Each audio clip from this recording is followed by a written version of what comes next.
Bonsoir, il est 22 heures. Bienvenue dans cette nouvelle édition. Voici les titres.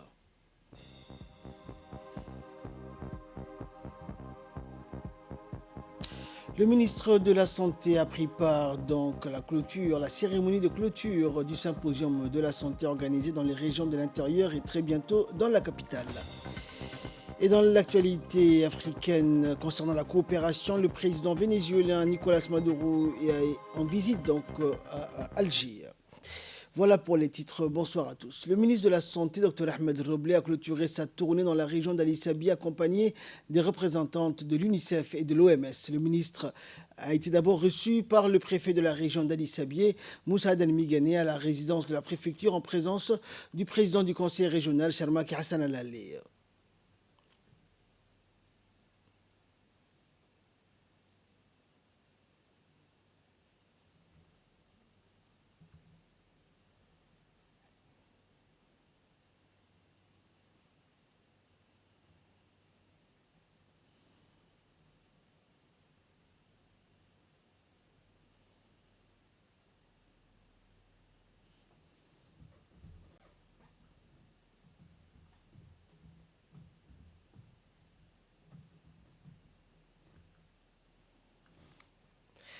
Et après, donc,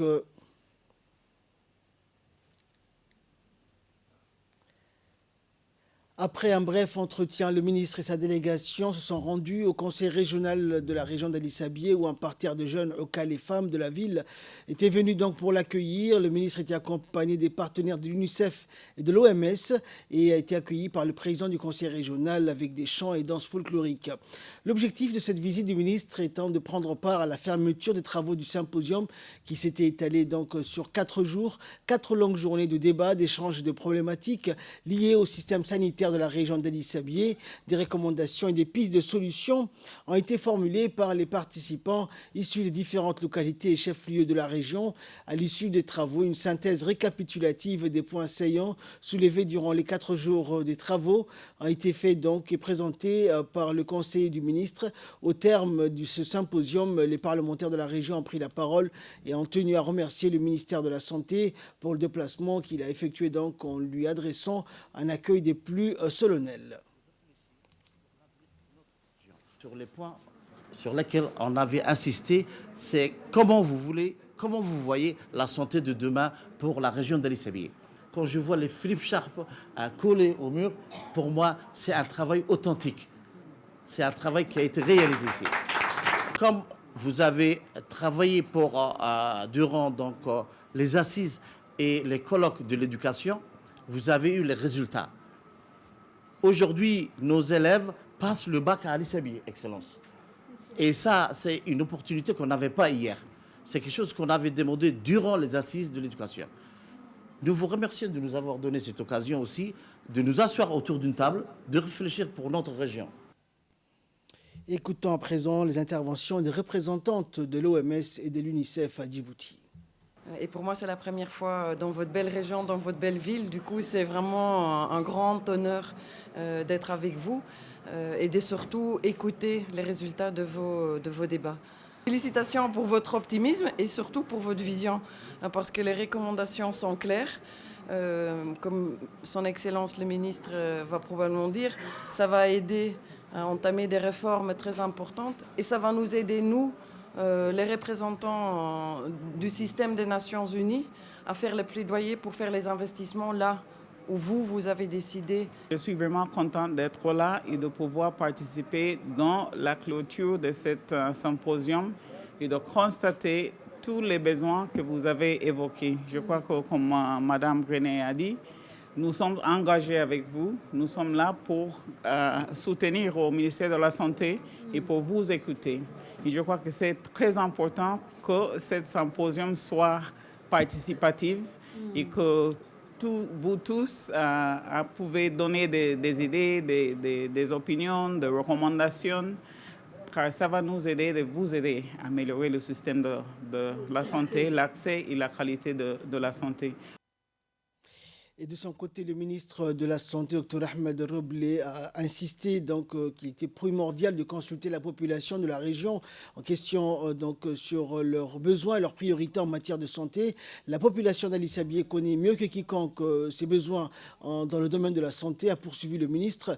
Dr Ahmed Roblé a également rappelé que le monde que nous connaissons est en perpétuel changement et par rapport aux défis du futur, nous avons besoin de nous réunir et de nous consulter. Et ce symposium ne s'arrêtera pas et continuera à Djibouti. À travers les réseaux sociaux, c'est possible que même la diaspora djiboutienne participe à ce symposium, a-t-il indiqué.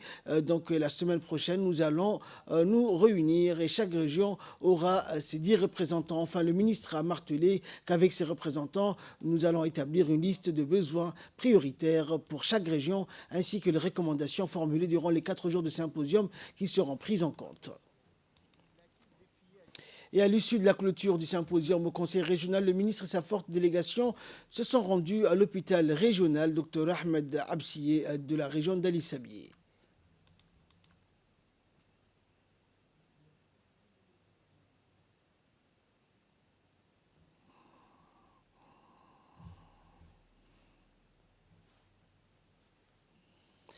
Et l'accueil donc a été à son paroxysme avec une aide d'honneur formée par le personnel de l'hôpital, le personnel médical et paramédical. Après une visite guidée donc au sein de l'hôpital initiée par le directeur général Dr Ibrahim, le ministre a remis par la suite un lot de matériel composé de produits médicaux et pharmaceutiques ainsi que les clés de différents véhicules sanitaires dont une ambulance et des matériels pour le service de la maternité de l'hôpital Dr Ahmed Absiye. Le ministre a longuement félicité donc le personnel médical et ainsi que leur directeur pour leur professionnalisme et a exhorté de prendre soin de ce matériel médicaux.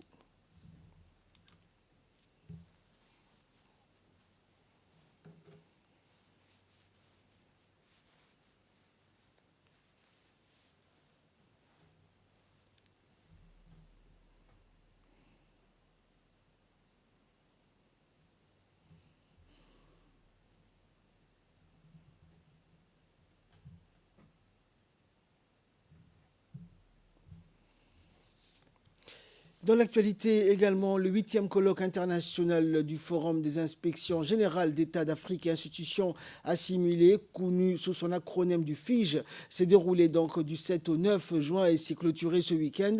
Cette édition 2022 a eu pour thème gouvernance et performance publique. Ça a été également l'occasion de tenir la réunion du 12e comité directeur du FIGE, colloque qui a mis en avant la nécessité d'une réflexion sur les réformes à mettre en œuvre pour renforcer l'efficacité des institutions de contrôle, mais également le partage d'expériences en matière de détection et de prévention de la corruption. Et ce colloque a vu la participation de l'inspecteur général d'État de Djibouti, des représentants de haut rang des institutions de 7 pays membres du comité directeur du FIGE et également des représentants des pays de l'Association des autorités anticorruption d'Afrique de l'Est et des représentants d'autres partenaires du FIGE, notamment l'Office européen de lutte antifraude de la Commission européenne et de l'Université de la Sorbonne, ainsi que des experts internationaux.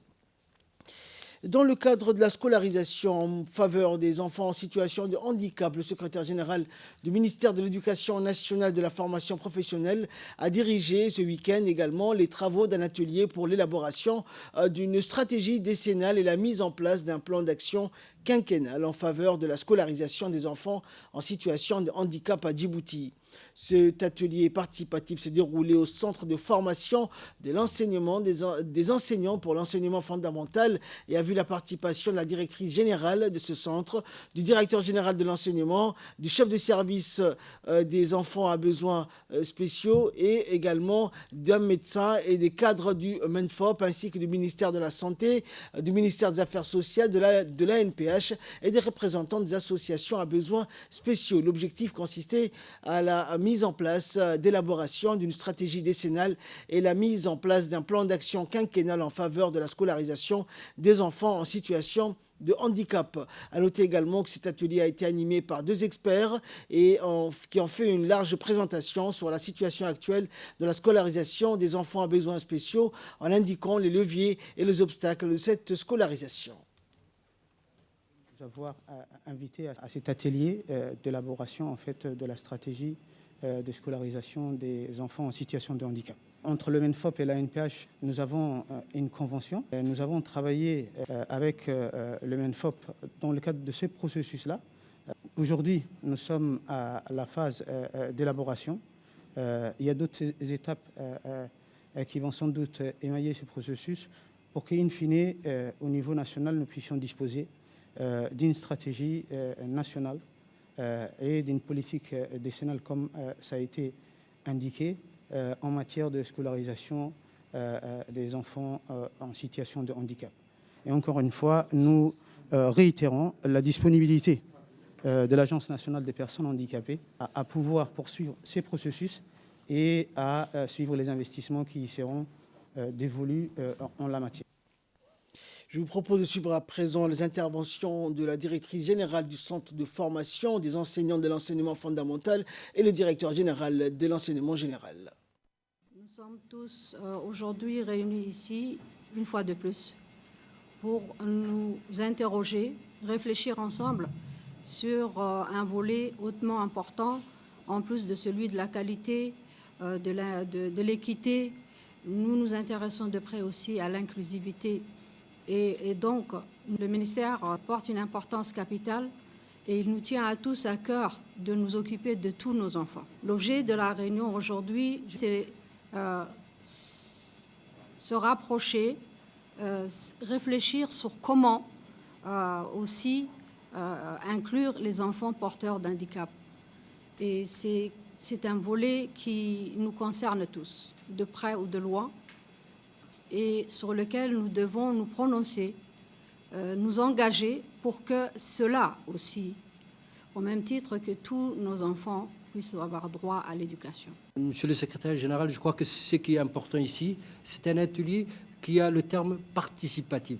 Participatif parce que des spécialistes de tout horizon sont venus aujourd'hui pour réfléchir, pour discuter ensemble, pour pouvoir mettre sur le papier la future stratégie qui sera développée. Et je crois que tout à l'heure, lors de différentes interventions, je rappellerai à tous les participants, tout sera basé sur le questionnaire qui vous a été transmis pour réflexion et lecture avant de venir à l'atelier. Et s'il y a des questions, nous aurons beaucoup de documentation là-dessus, mais l'objectif aujourd'hui, c'est de travailler sur cet outil qui est ce questionnaire pour pouvoir en faire sortir les bases qui vont servir à une stratégie décennale et un plan quinquennal pour la scolarisation des enfants et EAB. Et dans son intervention, le secrétaire général du ministère de l'Éducation nationale a indiqué donc que cet atelier permettait de proposer plus d'actions en faveur de la scolarisation des enfants à besoins spéciaux. L'éducation et la scolarisation des enfants à besoins spéciaux, je reviendrai un peu sur les termes tout à l'heure, mais est donc un devoir pour nous, au même titre que tous les autres. Le ministère s'est donné comme objectif de scolariser et de déclarer la scolarisation universelle à Djibouti d'ici 2025. Et le déploiement de cette politique passe par une stratégie bien définie et une planification. C'est l'objet aujourd'hui de notre réunion ensemble ici, c'est de définir la stratégie de scolarisation des enfants à besoins spéciaux. La stratégie elle ne doit pas tenir uniquement compte des enfants en âge d'aller à l'école, mais aussi des enfants qui ont dépassé cet âge-là, mais qui peuvent être rescolarisés. Ça aussi, c'est très important. Donc, je vous lance aussi ces défis-là. Essayez de trouver aussi une terminologie qui puisse permettre à ces enfants-là de ne pas se sentir en marge, mais de se sentir au centre de l'école. C'est notre défi, mais je suis sûr qu'on va les relever tous ensemble. Je vous remercie et je vous souhaite un très bon atelier. Dans l'actualité nationale, toujours, première étape de la torche de relais de nettoyage et de sensibilisation au CDC de Quartier 5. Et c'est après le coup d'envoi donné par la ministre de la Jeunesse et de la Culture aux côtés du maire de Djibouti et de la secrétaire générale de l'UNFD. La torche de relais a été remise au directeur de CDC de Quartier 5 pour sa première étape. Cette action qui s'inscrit dans le cadre du programme Djibouti Zéro Déchet répond aux exigences d'embellissement de notre ville à quelques semaines de l'événement célébratoire en l'honneur de de la commémoration du 45e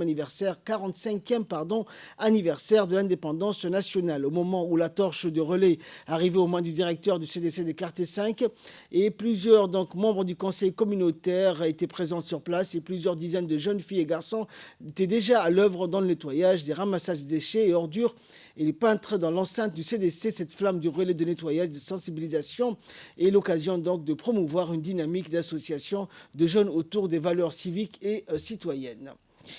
Une réunion provoquée par le directeur des affaires maritimes, M. Ali Mirah Cheikh Daoud, s'est tenue la semaine dernière à la préfecture de Tadjoura en présence du préfet, du président du conseil régional, des chefs de la police et de la gendarmerie ainsi que de notables. Cette réunion avait pour objet donc de tirer la sonnette d'alarme auprès de la population du danger et des risques d'accidents fatals qu'encourent les enfants qui s'adonnent à la baignade dans le bassin ou accostent le ferry, ce qui rend difficile au commandant du bateau de manœuvrer lors de l'appareillage où il est contraint d'arrêter les moteurs pour éviter que les hélices aspirent les jeunes. Plus gravissime que ces enfants donc s'accrochent aussi sur tous les abords du bateau et se donnent des compétitions d'acrobatie dangereuses. Les autorités aussi que les notables attirent l'attention des parents et font appel à leur conscience pour remédier avec eux à ces activités nautiques qui pourraient causer des accidents mortels. À l'occasion de la Journée mondiale de l'environnement célébrée donc le 5 juin dernier avec comme thème une seule terre, l'association Ubuki et l'association des femmes d'Obok pour le développement ont organisé conjointement une journée d'action communautaire dans la ville d'Obok. Une journée citoyenne visant donc au ramassage des ordures au centre-ville d'Obok ou des actions de sensibilisation des habitants sur les questions de la propreté, l'hygiène publique et la protection de l'environnement. L'association Ubuki et l'association des femmes d'Obok pour le développement sont en charge depuis plusieurs années de la collecte quotidienne des déchets urbains de la ville d'Obok. La journée a vu la participation de la jeunesse et des femmes leaders d'Obok ainsi que des autorités coutumières et locales. En nouvelle nationale, toujours à l'instar des autres régions de l'intérieur, la cérémonie commémorative du 45e anniversaire de la création des forces armées djiboutiennes s'est déroulée le 6 juin dernier à l'école militaire du président Gouled à Holhol. Cette cérémonie a vu la participation de nombreux responsables administratifs, des élus, des chefs coutumiers et religieux, ainsi que de nombreux villageois. En prélude à cette cérémonie, le chef de corps, le colonel Mohamed Jamal Kayad, a passé en revue les unités rassemblées sur l'emplacement du rapport. Le commandant de l'ECOMIL, Mohamed Jamal Kayad, de lire par la suite l'ordre du jour du chef d'état-major général des armées, le général du corps d'armée, Zakaria Cheikh Ibrahim.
Officiers, sous-officiers, militaires de rang et personnel civil des armées, partout où vous êtes.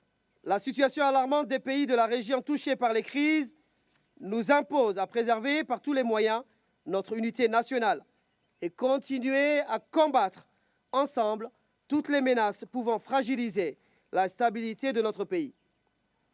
Quelle que soit votre place dans l'armée, sur le territoire national ou ailleurs, vous devez être conscient de la haute responsabilité que notre pays a placée en vous. Cette responsabilité exige de votre part beaucoup d'attention, de la rigueur et de la cohésion dans votre travail. Cet engagement, nous devons le réaliser dans l'unité et le respect de la hiérarchie afin de relever ensemble le défi de la défense et de la sécurité de notre pays. Et les unités de l'école militaire menées par l'officier adjoint a défilé donc devant les autorités. La population de Holhol le présente en masse à cette cérémonie.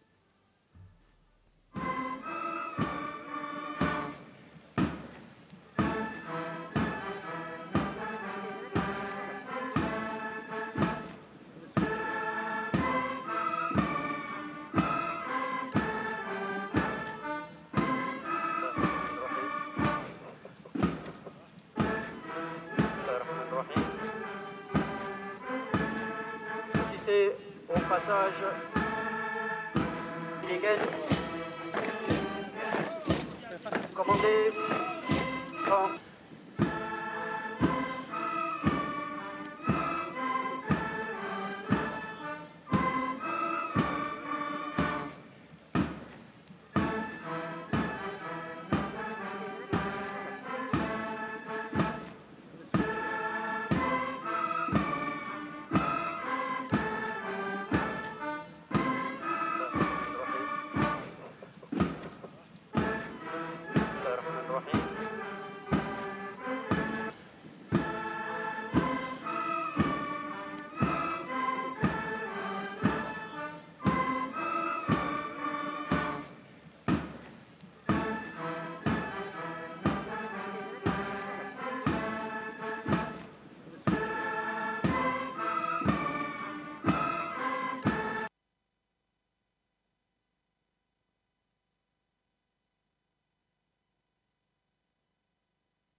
وأدخلهم الجنة واعذهم من عذاب القبر ومن فتنة النار اللهم لا تحرمنا أجرهم ولا تفتنا بعدهم واغفر اللهم لنا ولهم ولجميع أموات المسلمين الفاتحة لهم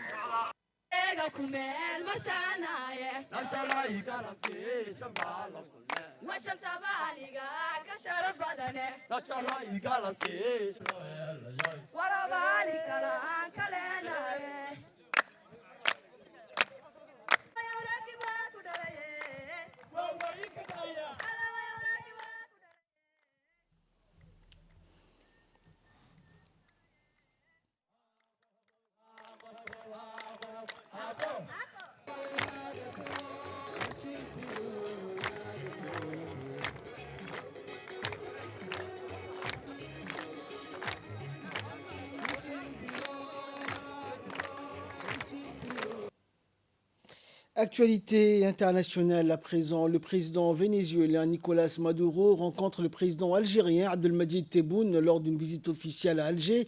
L'Algérie et le Venezuela ont convenu ce week-end de renforcer leur coopération économique alors que le président Maduro a rendu visite à son homologue algérien Tebboune.